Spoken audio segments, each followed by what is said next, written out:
The key to a lot of these classes is, implementation. Because a lot of times we have a great class, great ideas, and then everybody just gets back to the busy life and we forget about a lot of different things. So this is also getting recorded. And this is supposed to be interactive, and I'm going to, normally this class is 6 hours long. We do a 3-hour class in the morning, 3-hour class in the afternoon, and with a 1-hour break, and you get 6 credits.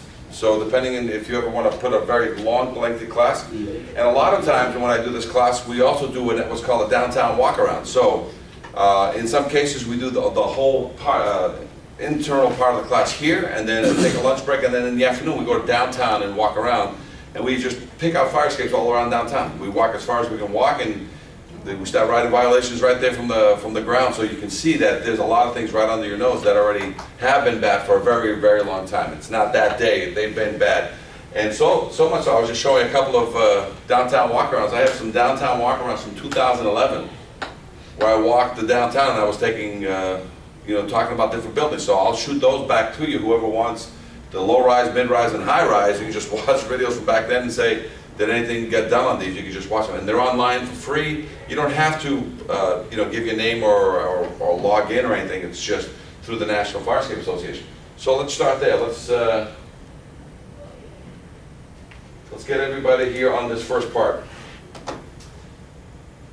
I'm going to start here with a website. We have websites that are called by the city. So we haven't made one for Houston because we only got one call for Houston. We got a lot of calls for Dallas. So you want a Houston one? I'll make up one that looks exactly like this. So you want to write down Firescapes, firescapesdallas.com, but yours is going to be firescapeshouston.com, and you'll have this. If you have this on your smartphone, right? This is where you're going to be helping when anybody asks any question. You're going to say, what do I have to learn? What do I have to do? Because this is not only for you to learn something, this is also for the building inspectors, the fire inspectors, the architects, the engineers, the vendors. All the answers are all on this page. Okay, so I'll give you a quick tour on this, and then what I'll do is then at the end, we're going to walk through not this page anymore, but this is where you can go back and get all the same information. Got it? So let's start. Today we're gonna be basically showing that there's a code out there. If you don't know where it is, there's a code for Texas. Okay, so there it is. But then there's also all these national codes right in the middle of the page. Every page looks the same. So if you want to put in, if you say, well, what's the IFC? A lot of people don't know that in 2012, if you've already adopted the 2012 or later, it was only in 2012 that all fire escapes in the U.S. have to be inspected every 5 years. Prior to that, they weren't inspected every 5 years. They were only inspected when you found it. So unless you tripped over a bad fire escape, they have never been inspected for 50, 75 years. So that's why firemen don't trust fire escapes, because there was never a code. Well, now, it must be done every 5 years. The IBC has been picking it up, and only in certain states did they have the 5-year rule, because somebody died. So the only reason you implement the 5-year rule is because somebody died. So that's why in some states, including Massachusetts, where I'm from, there's a 5-year rule, but somebody had to die. Okay? There's also the NFPA. The NFPA, it's the 101. So you have to have all the codes in one place, so that in case somebody wants to challenge you, these are the only places that the codes are at. So, and the code is very clear. The authority having jurisdiction shall approve any fire escape by load test or other evidence of strength. It says here that all fire escapes must be examined every 5 years by a design professional or others acceptable to the and an inspection report must be submitted. That's what I'm giving you as a copy. There was no inspection reports. This is a standardized document put out by the National Fire Escape Association. Correct. Not even in New York, where they have a lot of... If you want to know that in the hierarchy of garbage out there, so Philadelphia has the death traps, the #1 death traps fire escape. New York is a very close second. Yeah. And then you start getting into other major cities where they just don't have any money to go after these things. And until people start dying, they're not going to do it. But here's the best part about the code. Fire escapes shall be examined and or tested and certified every 5 years. That's the IBC code. Okay? But they say it best. Fire escapes shall be load tested or other evidence of strength, which means examine, test, or certification. That's what this means. A lot of people don't realize, but OSHA says that 1910.37, you can shut down a construction site, that the only means out of that building right now is the current fire escape that is not certified. You can shut it down because what does OSHA say? That in order for you to maintain a construction site, what must you have? So it needs to be egress. Because that's how everybody gets out, including the electricians, the plumbers, and everybody else.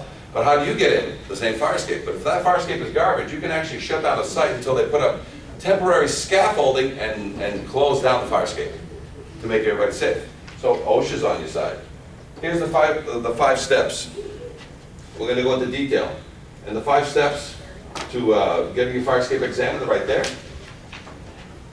Examples down below of what a typical passing fire escape looks like in video form and what a typical failing fire escape looks like in video form, commercial and residential.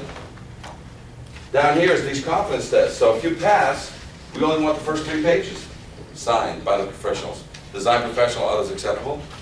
If it fails, we want some pictures back for you guys because you guys don't have time to go down there and look at the job. We want some pictures. And then if somebody's going to watch it and show up 3 times for that job, you better have a 50 to 75 page report, finger painting and pointing exactly what needs to be done. Because a lot of these guys, the engineers, don't want to do that. They don't want to handhold the vendor through.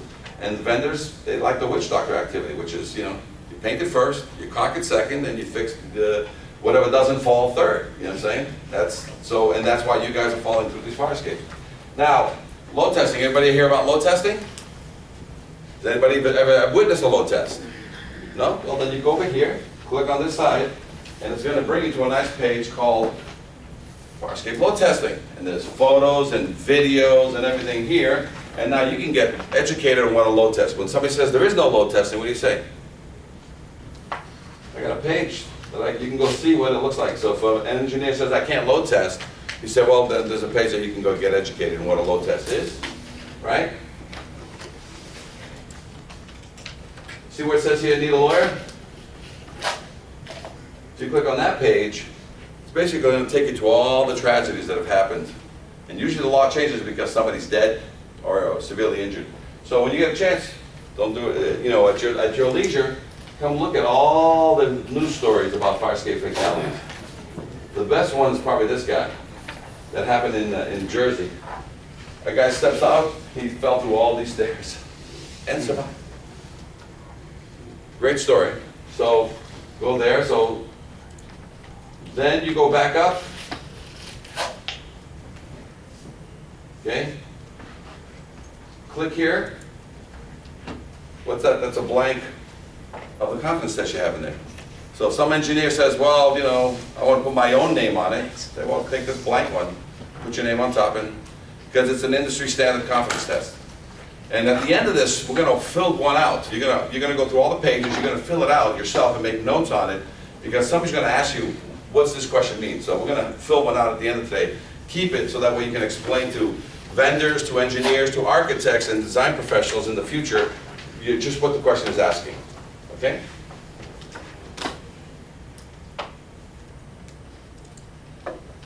And then when you're done with that, you go up to the top, see this seminars at the very top? That's what we're doing here. Then you'll go to what's called the National Fire Escape Association page, and it has all kinds of information about what's out there, who's out there, who's the best out there in regards to cities that are doing something. Click on seminars nationwide. And then you're going to see all these seminars, and not once will you ask to log in. Okay, and here's all these seminars. So if you scroll down a little bit, click on any of these seminars. It's the same bald-headed guy at the front, he wears blue, he wears red, and this is us teaching from Seattle to San Diego, Chicago to Texas, and from Maine to Florida. So with all this going on, it must be, fire escapes must be just all getting fixed, right? Yeah. All right. So I taught a class here probably 4 to 5 years ago. I just came back 5 years later to do 808 traps. So see, I've taught 3 classes here. It was with Vento. You guys may remember John Bush, Hernandez. So there was a lot of. So sometimes these things, you just keep playing the same tune. It'll stick. It'll stick in 2 ways. We pay attention, we implement, or we have dead firemen on the ground, dead babies on the ground, dead people on the ground, dead, some students that, their father was a political bigwig, and that's when. And then you know what is going to show up last? Is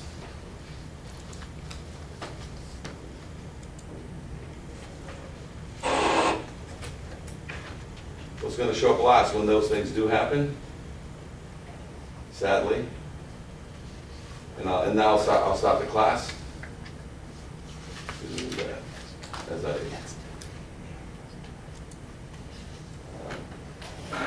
and this is part of your piece. See this, April 2011, 2014?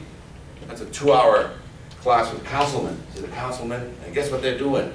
They're gonna take care of fire escapes because guess what they had? They had a death. They had a death in Philadelphia, the worst fire escapes in the nation are in Philadelphia. And so this is a joint committee, right? This is really funny. And it's available now, you can just watch it, it's a 2-hour piece. But this is what happens. When the politicals come in, guess who they blame? And so this is great for you to watch as I had taught a class 6 months before to 50 fire inspectors of L&I in Philadelphia. 50. Saying it's not a matter of if, it's a matter of when. So I'm saying the same thing to you. In Houston, it's not a matter of if, it's a matter of when. Fire escapes will let people fall through with or without firemen, or with firemen, or a whole big collapse. Okay, it's coming. 6 months later, there was a fatality. 4 people fell 40 feet to the ground. 1 died. And all of a sudden, because of that outrage, they had a committee meeting. Joint Committee hearing on fire escape safety. And they invited everybody. Did I get an invite? No. I found out about it because a woman from a housing association, because they're trying to keep costs low and they didn't want these nuisance inspections coming in and just costing these poor millionaires extra money on their buildings. And she was asking me questions of how to stop this thing from happening, with these inspections. Not realizing she was giving me the heads up that there's a class. So I show up here, and it's not till 1 hour and 50 minutes into it, because you can't raise your hand, you can't just show up, you can't answer questions. You have to be invited to speak in front of. I somehow snuck in and got myself put on the agenda during one of their breaks. And so as they were asking all these questions about knotted ropes, should we install knotted ropes in some of these apartments for people to get out? As we talk about these bag ladders that you throw out the windows, right? As they ask, as the chief fire inspector, the chief building inspector, and they're saying, we've looked everywhere, we can't find these answers, but we are going to change, we're going to find these things. At 1 minute and 51, I come in and I say, hi, the answer's been out there for 10 years, and I just taught this class 6 months ago to you. And that was not it. You know the only people who called me since then? No one. The lawyers. The lawyers were there. The fire department, the building department, and even the councilmen who promised they're going to, change everything. The lawyers called me. They sued, and they've since settled. And I have not done a program down in Philadelphia. But I've done in Penbach, which is the entire state of Pennsylvania. I'm doing another class right now for Poca in Pennsylvania, which is the northern part. So a lot of times the best things don't happen from the top down; they happen from the bottom up. Okay. So guys, let's get into the class. But just so you know, fire escapes. Fire escapes, Dallas. So fire escapes with an S, Dallas.com. You'll always be able to get that. So put that on your phone. So whenever anybody's giving you a hard time, whether it's the owner of the building, engineer, architect, you just say, listen, go to this page. There's the codes that I'm quoting you on. I'm violating you on this code, and if you want, I'll bring the building inspector down. He'll violate you on this code. If you want, I'll call OSHA down there. They'll violate you on this code. And if you want, we'll bring in Life Safety 101. I'm going to violate you on this code. And if I find any other codes, I'll throw it in, and go from there. So your backup is that the codes already exist. No new laws are needed. Got it? All right. Any questions? Just keep going along. So you guys see what's going on with where's the use of fire escapes? Fire escapes happen for reasons. They're supposed to be for the people to egress out by themselves. They're not supposed to be there waiting for you to come in, film them getting taken out of a building. They get out all by themselves. You guys use it to get in the building and find people who couldn't get out of the building. But ready? A lot of people know this, right? But if anybody's here ever held a fire hose in their hand, the old gray hair guys tell the new guys coming in case of fire, don't use the Fire escape. Oh, somebody was in that training class? No, I just know It's that. the first thing they teach you. In case of fire, don't use the fire escape. You know why? Because they haven't inspected them for 75 years. But who knew that the IFC for 2012 says now you want them mandatory every 5 years now? Did anybody, are we 2012 IFC here yet or not? 2015, 2018? You've already adopted? I don't know if it's adopted or not, but we adopted the model code. Perfect, so it's already existing. So you don't have to have an ordinance here, it already exists. Every fire escape in all of Texas, not just Houston, must be examined every 5 years, and you need a confidence test in front of you proving that it's safe. Now firemen are going to start using it again, okay? So I'm going to start rapid firing this because we only got 2 hours, okay? So I'm the founder of the National Fire Escape Association. We're doing this for 10 years. I got plenty of photos and videos, and I just said, you know what's missing? An association. If one doesn't exist, create one. There you go, so that's what we do. So all these classes I teach for free, so that's what I do. But I'm in the fire escape business. I've been at it since my dad hijacked me in '71. My dad just celebrated his birthday, he's 79. He still does railings and window guards and occasional fire escapes, but I focus mainly on fire escapes now for the past 15 years. And so I have a training school up in Boston. So, you know, since nobody took it upon themselves to do anything about fire escape, the National Fire Escape Association is certifying people nationwide to be inspectors and, you know, certified fire escape mechanics. That's what we do, okay? So I actually have a school. Now, write this down if you have a pencil. One of the best cities that's done a lot with me is Portland, Oregon. And if you want to go online to the, what do you call it, to the internet, just type in fire escape issues, Portland, Oregon. And this is already all laid out by the city of Portland, online, under fire prevention. In their city, you can just copy and paste and steal all this stuff.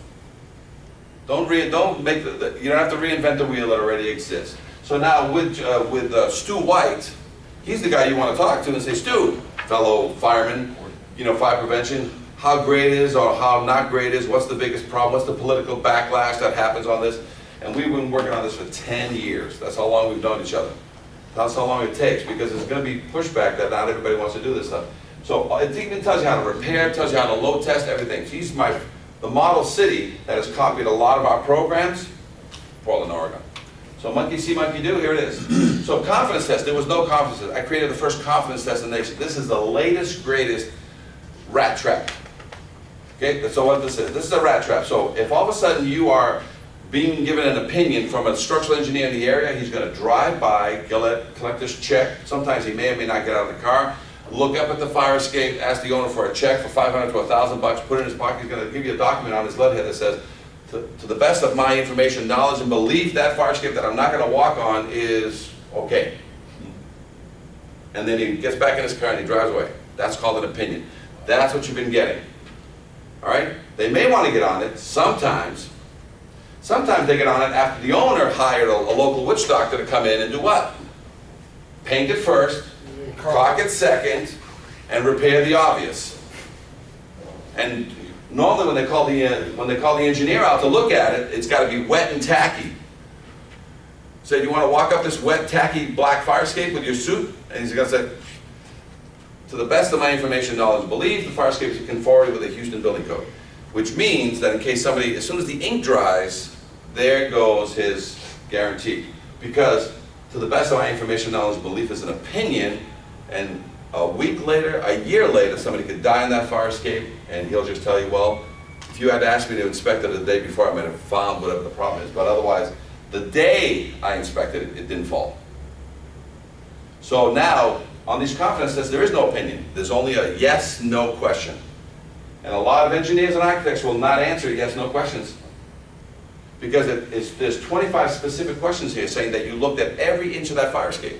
You can charge whatever you want to look at every inch of that fire escape, but I want yes, no. And then at the end, we're going to determine whether or not there's only 2 options at the end. Whether you're going to sign off on this because we're going right to a load test of 100 pounds per square foot, or we're going for a certification where there is, in lieu of a load test, which we've changed every one of the fasteners every 25 to 35 years. As soon as you change the fasteners every 25 to 35 years, and reconnect it back into the building, or verify that it's connected back to the building, there is no load test for another 15 to 25 years. So load testing is not what I'm selling here. Load test is your threat, is your trump card you pull out of your pocket when somebody doesn't want to fix it right. But you want to have these fire escapes refurbished every 25 to 35 years. How many fire escapes do you think have been refurbished in the past 25 to 35 years in all of Houston? Not unless they demolish the building and start it again. Right. So, and by the way, these fire escapes are made. This fire escape at 808, fully refurbishable. And I'll show you photos. I have photos that I can show you today. Fully refurbishable. These things are built with a lot of material on them. And so they can have excessive rust here and there, and only a few pieces are going to have to be replaced. The rest of it is fully refurbishable. So we're not making people put new fire escapes up. You don't need to. What's there can be fixed. So we're going to go over this confidence test at the end of the end. And there's 5 pages. Page 1, page 2, page 3, 25 questions, then the catch-all question 25. This right here is guidelines. I got to speak with you and say, hey, any special guidelines, because I got to tell my client there what you want specifically, whether it's a load test or not coming. And then there's the frequently asked questions are right here. Then this is your page. You tell me what the city of Houston wants as guidelines and what codes you want to follow, because we'll give you a page just for you. And then guess what this page is? This page is for the witch doctors. A vendor got to fill this out. He's got to give you references, license numbers, insurances, and he needs to have these things in order to pull a permit. And he needs to have all this information pulled out to make sure he's just not going to paint and caulk the fire escape. All right. So just so you know, the reason why fire escapes get, this type of seminars is because usually something happens. You guys remember from this far away, you remember the Station 9 fire that happened in Rhode Island? Because of that, this reporter found me in the middle of the day and said, hey, I want to do a fire escape story on how people can get out on their fire escapes in case of fire and self-evacuate. And I said to her, in Boston, I said, are you aware that over 75% of everything I inspect fails? And of that, at least 50% of them have life safety concerns. She goes, no way, we have codes, we have these things. And she's okay. So she says, can you show me, do a story? So I brought her down to the theater district. I gave her 15 minutes of training. I sent her on her way. She picked whatever she wanted to look at. And instead of doing a 1-minute piece, she did this 5-minute piece. 2003.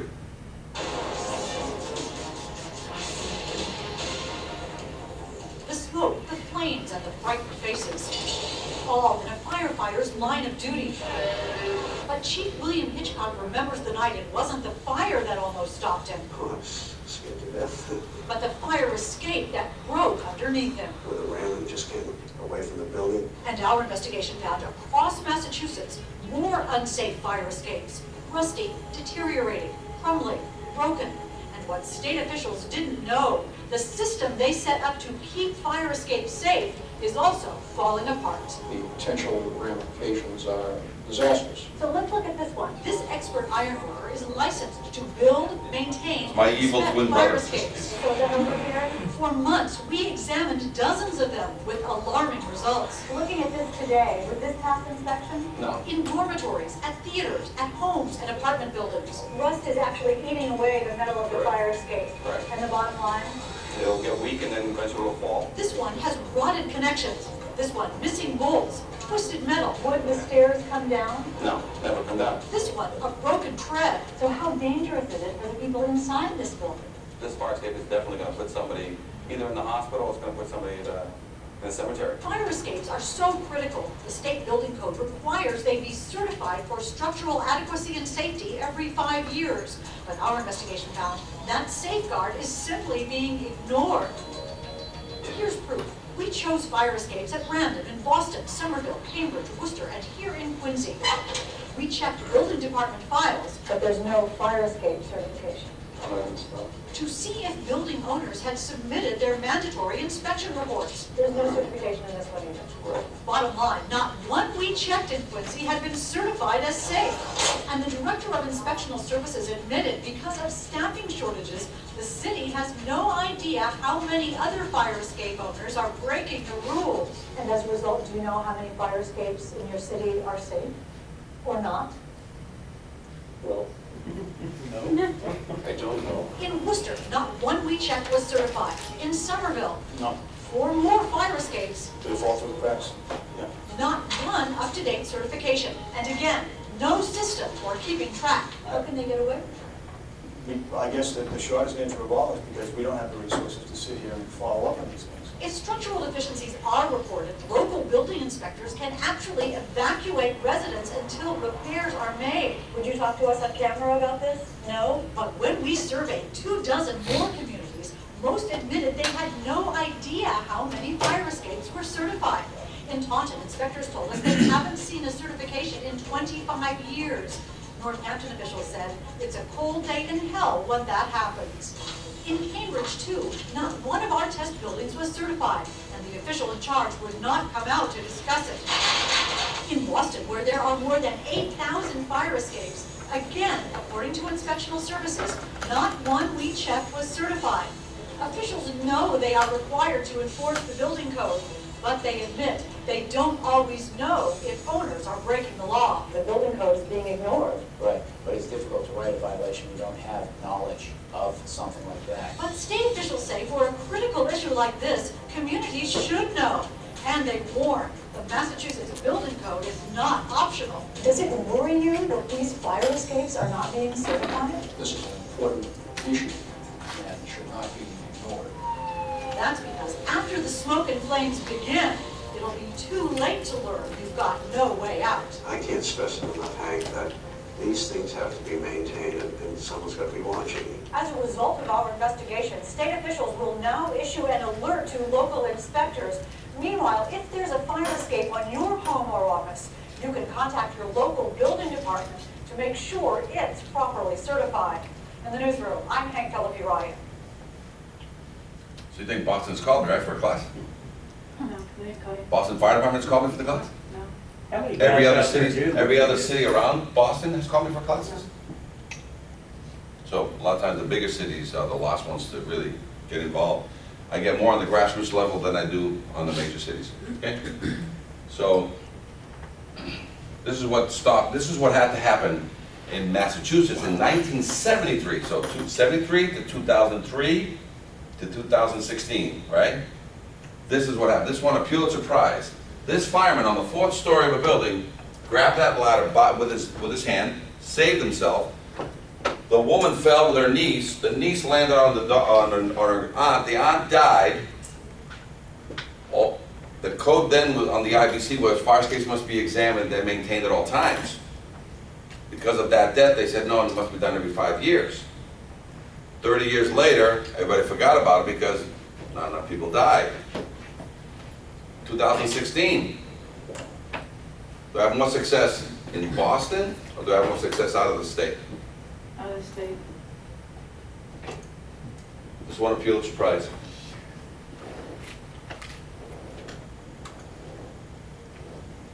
Let's talk about some load testing.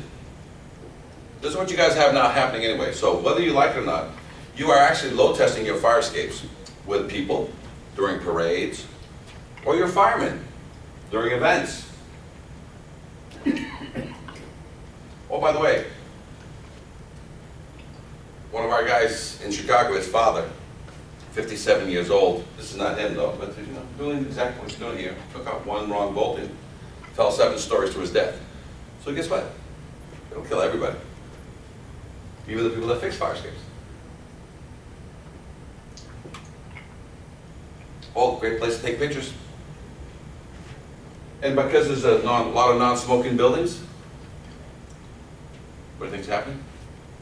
And this applies to every building. Residential, commercial, apartments. Does everybody know that anything outside your building is considered a fire escape? Wood or steel?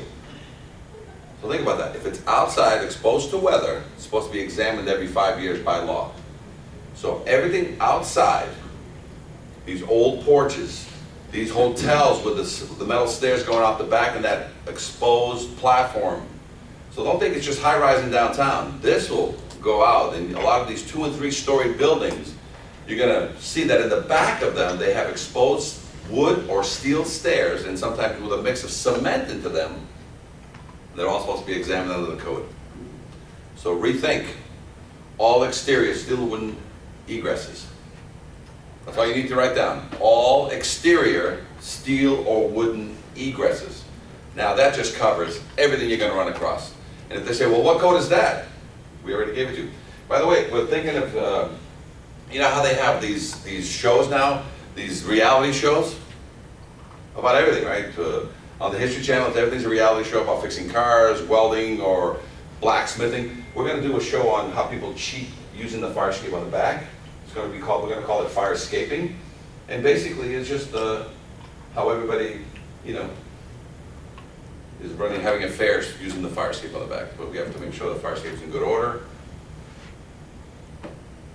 Sometimes people like that joke, but they don't like that joke today. Okay, so somebody's going to die, somebody's going to get hurt on one of these things, right? And usually because they're starting to use it for things that we never expected, and primarily non-smoking buildings. Everybody now goes to the fire escape to have a butt. Think about that. But right now, firefighters are taking down the ladders and rolling up the hoses. But earlier in the night, when they pulled up, there were flames coming out of the side of the building. Firefighters say it was one of the scarier moments because when you pull up to a building and you see children and mothers hanging off the side of the fire escape, smoke swirling around them, isn't that scary, scary stuff? They got up there, they got the ladders up, and they said nobody got hurt. The fire escape, there was 3 or 4 people hanging off the fire escape. They couldn't get off.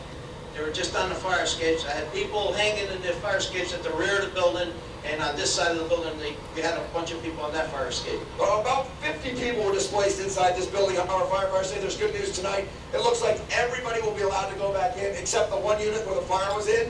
They said that's good luck to them tonight. I'm Bob Wilson, on the scene of Bridgeport, News 8. Isn't that great? Everybody got put back in the mousetrap.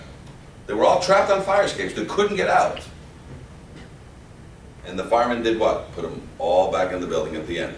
So was this a firefight or a fire rescue first, right off the bat? The rescue their people, And how long does a fire need to get going? not much longer. Got it? So I went to see this job. They called us 6 months later. I went to look at all the fire escapes. Every single fire escape failed. Every single fire escape had life safety concerns.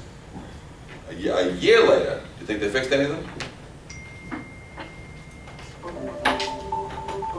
Witnesses say it sounded like an incredible explosion when the fire escape of a Philadelphia apartment building suddenly collapsed and injured 3 people. NBC 10 cameras were there as a friend holds on to one of the victim's hands, who is apparently conscious as the victim is placed into an ambulance by medics. KYWTV reports The a one that man died. who was critically injured and 2 women were rushed to local hospitals. Police believe the bolts of the fire escape appear to have been rusted and dislodged from the brick wall of the apartment building. The victims fell 4 more than stories. 30 feet to the ground, and now the incident is under investigation. Worth noting that the complex is more than 100 years old and even on Philadelphia's historic registry. Local reporters are all pointing out the city's licenses and inspections department hasn't filed any violations in the past when it comes to the old building. So Sunday's collapse came without warning. Neighbors say the 3 victims, reportedly all in their 20s, may have been partying on the fire escape Oh, partying. incident. For Newsy, I'm Elizabeth Hagan. That's what caused it. They were partying. Partying on fire escape. So when you do your inspections, a lot of people are not adhering to the code. Why? Because is it expensive? Oh, yeah. Like for a 10-story stairwell, how much would it? It's expensive for a sprinkler system, but you guys make people do it. It's expensive for, you know, closing, you know, what do you call fire doors, but people do it. It's expensive for these alarms that make noise, people do it. It's expensive for these. So fire escapes, they've never spent money. So as soon as you tell them what the numbers are, what do you think they say? That's expensive. Yeah, but you haven't paid it ever in 75 years. So you haven't done it for 75 years, that's why it's expensive. So if I have a 75-year-old building and I get there and there's water coming in through the roof and I tell the guy, listen, this roofer with another bucket, you know, 5-gallon bucket of tar, I think we're done here because there's more tar on this roof. I think you're going to need a new rubber roof over here. And what's the first thing the owner says when the rubber roof guy comes and gives him his price? Very expensive. Can you tell me about how much it is Sure. for like an average 10-story building? Everything's usually 3 to 5 stories, and then from there, when it starts getting into heights, it's different numbers, but it's the same numbers, you know. But the average 3 to 5 story fire escape, you're either going to spend, if it needs minor repairs, 25%, 3 to 5 grand per floor. If it needs 50% repair, you know, in a paint job, let's say, you're looking at $5,000 to $8,000 a floor. If you're looking at, what do you call it, full-blown, repairs, you're looking at $8,000 to $12,000 a floor. So a typical 5-story residential style fire escape, not a big commercial pig of any kind, but you know, they may be spending $25,000, $35,000, $45,000 to get it fixed. Oh, by the way, when you fix it once, I'll see you in 50 years. 50 years later is probably when you have to refurbish that, you know, doing the bolts on that, but you have to keep it painted every 3 to 5 or every 5 to 7. And how many people, I think your code states you're supposed to paint it every 2 years. How many people have you seen on these fire escapes every 2 years painting the downtown fire escapes? That's what your code says. Keep painting it every 2 years. This is the case. I happened to be in the city that, doing other inspections when that fatality occurred. Some of the preliminary information that I'm getting out of this is that they hired me as an expert witness on this case, which they've since the settled. back used to be up against the building. These 2 brackets here used to be going to that 4th, 5th floor up there, where you now see the 2 blowouts. The blowout on the left and the blowout on the right. With the through bolts that hold it in place. So what do you think made this? Was it the party that made that bolt This around? staircase, which is here, Oh, the fact that the bolts all run run into through. that. So there's another one. There's another live load test. This guy was selling the building, but the owner and his son actually did the roof by themselves, and they put this fire escape. They took the fire escape down or lifted, and at the end, like any good mechanic, you have some bolts left over. What do you do with the bolts left over? Put it in the box for the next engine rebuild. Same thing happened. So there was like 5 people up there. Somebody was buying it, somebody was selling it, a couple of condo owners, a couple of real estate agents, and they all fell from here to there. When I got there, all the fire escape I'm on, this one and that one, was all not attached to the roof line. 1 bolt or 2. Look at all the rust, and so they got lucky. They only fell about 10 feet. But they were all mangled underneath here. First call? 911. First call? You. Lawyer? You tell your lawyer to do what? Call 911? Yeah. So this got into all kinds. Nearby here, guys. Downtown Colorado Springs Wednesday after a man falls to his death.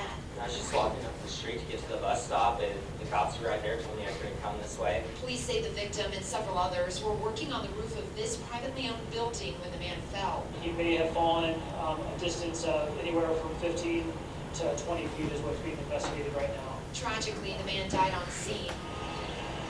It's believed he fell from the fire escape and not the roof or a window, although how it happened is still unknown. That's what's being investigated right now to determine the actual cause of the accident itself. Right now, police say the death is not criminal and is being called an industrial accident. There were several witnesses, individuals who were working with the deceased party, and so we've interviewed them as witnesses in this investigation. It's really sad. I feel bad for his family. I mean, I don't know him, but prayers and best wishes to his family, for sure. Others in the area expressing similar concerns and well wishes, visibly distraught by the day's events. I mean, I can't even imagine it just coming out to do your job one day, just fall off a building. Like, it's really sad. So I had OSHA call me on this case, and what happened was they were fixing the roof, but instead of using a machine to get them up to the roof, what did they think they used to get to the roof? The fire escape. The fire escape, the very low portion was a cantilever. But instead of the one with the weight in the back, it had the nose was on the front, there was cable on the nose front. And when him and his 3 buddies went out there, it didn't want to fall. So he brought his buddies, 2 or 3 buddies out, and by the time they got so far out to the nose, the cable snapped. And then when he fell, they said the cable caught him around the neck. So very rare do you die after 15 feet fall. You can die later at hospital, but that's one of the things that we believe happened at that case. So another one in Boston, you know, a woman fell. They used to they lived in this apartment. Her boyfriend lived in this apartment. They went to party on the brand new roof deck of the building next door. Phone rings late at night. A little tipsy. She doesn't. The rail is missing. I don't know if you see the shot. The rail is missing. And she. Boom. So missing pieces of fire escape. This is one I did in Iowa. So students were up here to watch the fireworks. The fire escape, when they fixed the building, the guy's contractors, his own maintenance men, took out the through bolts, put it in lag bolts, and the thing fell here, into the ground. And then they throw the fire escape for the investigation 8 blocks down in the field. This looks like the leg to the staircase. So what we found is we found the actual bolt that, that there was lag bolt, and we were able to prove. They put it back, they through bolted, they put a leg on it, and that leg of steel right onto the roof, right? Think with a pressure treated sleeper or right onto the shingles?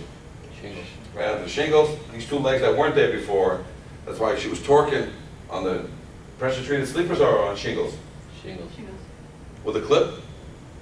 There was a bolt in the corner over there that you can actually pick the whole fire escape up and just walk it this way and then walk it back. Did they put the bolt back in? No. And then there was a catwalk that they removed that went to a ladder on an incline. In Iowa, they don't have much snow. Right? So these things happen. So who inspects fire escapes? You. Well, it's engineers. So the code is very clear. Design professional or others acceptable to the building official. It's in the code. That means a registered architect, a registered engineer, and others acceptable to the building official is anybody that has a license of some kind. So let's talk about those licenses. You have fire protection architects, you have fire protection engineers, and you also have licensed fire escape assemblies testers. There's only 2 licenses currently for that. There's one in LA, which I currently hold. There's one in Boston, which I currently hold. And that's why in founding the National Fire Escape Association, we're trying to get a national certification so that you can become a fire escape inspector. Some people believe you guys are inspecting their fire escapes. Well, my guy was just here. He didn't say anything about my fire escape. He said, hey, take care of that one little bolt, and I get that a lot. I said, no, I gotta look at the whole thing. No, get out of here. I don't want you here. He said to look at this one stair. Fix that one stair. All right, so you got the code. All exterior fire escape systems shall be examined. Fire escape systems. Is that all exterior steel or wooden egresses? Or just metal? We're just going to focus this on metal, or you want all exterior steel or wooden egresses? All of them. Where do you start to get to practice on fire escapes? Fire escapes is what you can focus on, but remember, you're going to get, this is going to open up. This is a pebble in the pond. It's going to open up into other things that can keep yourself safe. So, they need to be certified for structural adequacy. You have the International Fire Code that's on this, 2012. You have the internet, you have the NFPA. You have the International Building Code. They all say the same thing, that all fire escapes shall be examined every 5 years.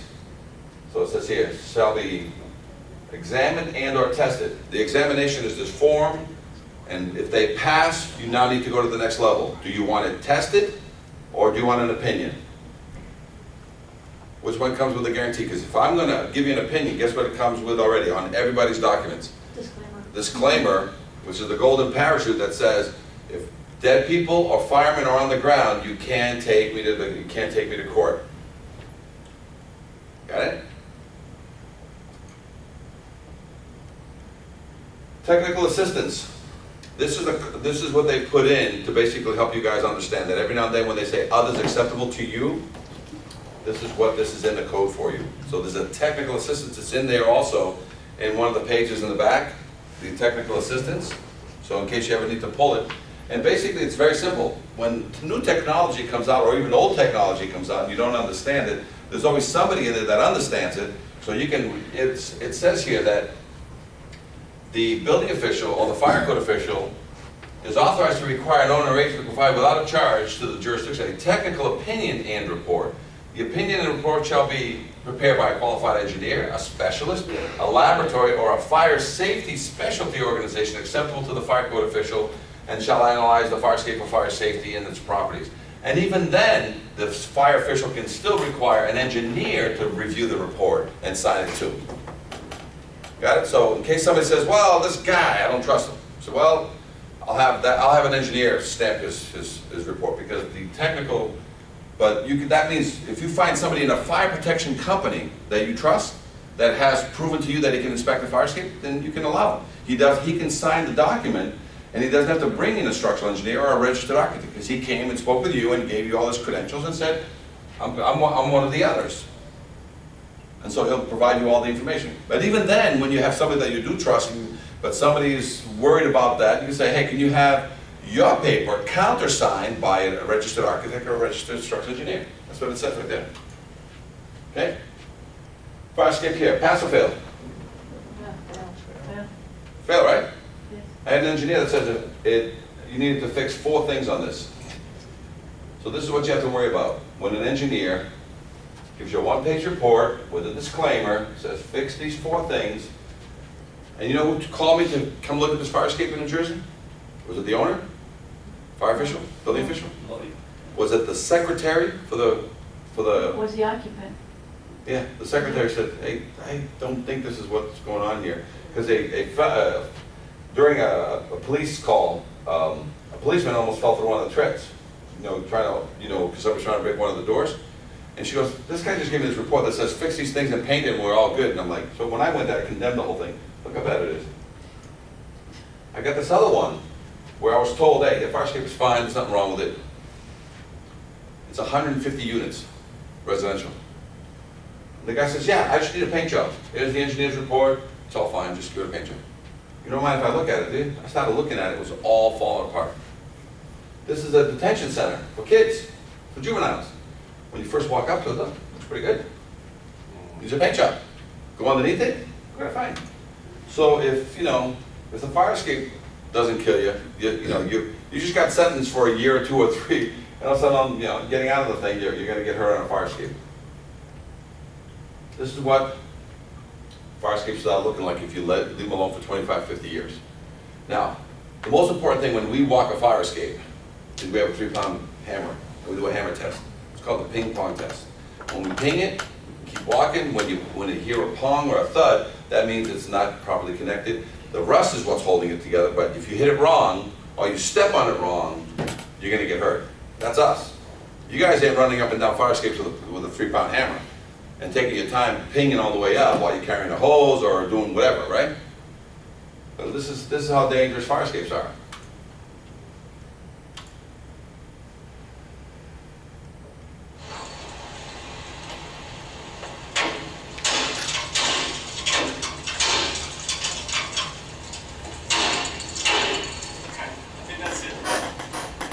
Three-pound hammer. This is the condition we found when we got there, but we started pinging a few to see if we can get it higher. Highlighted in red to say that this is an emergency life-threatening issue that the owner needs to take care of. How about that one? Think that one's ready to go? As possible. Think you're gonna see it while you're rushing in a fire? Or people coming down the staircase? Ray everywhere. This is what the fire escape looks like on that one in Chicago. This is reverse bracket, where it's suspended from above. Look at all the rods, all rotted up. I started grabbing bolts, I could pull bolts out with my fingers. Oh, you guys have training towers, right? Guess what never gets inspected either? Yeah. Got it? How many of you, anybody want to put that word up? So we inspect training towers, we do it for free. Just gotta give us a heads up, when we're in the area, we'll inspect your training tower. There's inside stairs that was usually metal when you guys train, and there's usually outside ones. So when I inspected this one, I started ping-ponging the treads, and they just finished doing the class. Look what fell. So if you guys have these training towers, they need to be examined. Everybody got kind of quiet all of a sudden. Everything all right? No, because we can point at people, those bad people who don't take care of their stuff. Bad people. Don't look behind the veil. Ignore the man behind the veil. Ignore my training towers. But that's the last thing you want, is one of your training towers to hurt one of your firemen. But they look like this. They too have not been examined for 25 to 50 years. So, but a lot of times you can go there right now, just take a quick peek, because that's what these classes teach. This is a soldier's home, veteran's home. So if the war and the bullets didn't kill you, fire escape collapse. And then your normal day-to-day smashes, crashes, fire escapes just basically get abused. We call it the bastard child of egress for a reason. It's out of sight, out of mind. And 50 years ago, they were rock solid. You could stomp on them all you want. 75 years ago, they were even better. Today, some of them are, you know, most fire escapes were built in the early 1900s. Okay?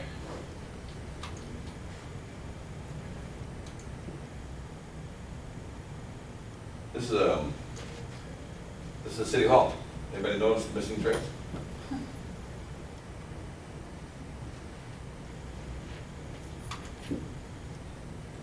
The biggest problem on a fire escape is not the outside, because those you can see, rust, you can sort of get a visual cue that something's not good.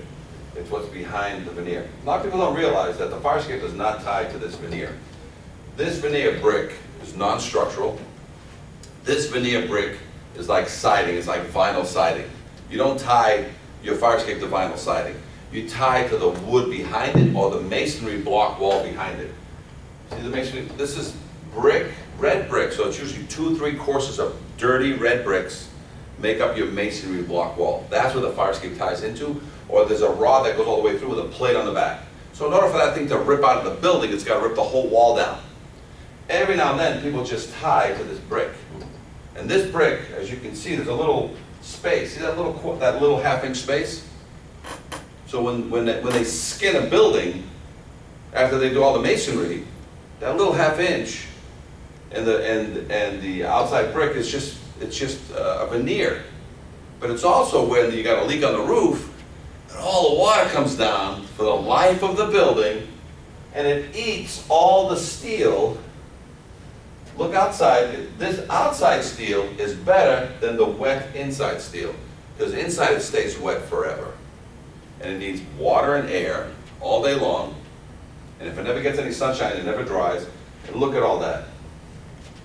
So inside the walls, why do you think you load test? Right? You load test not because of the outside looks good. You load test because you want to find out if there's something that you can't see because you didn't bring your Superman glasses with you that day. So you load test it with 100 pounds per square foot. Okay? So that's what load testing is all about. So in some cases though,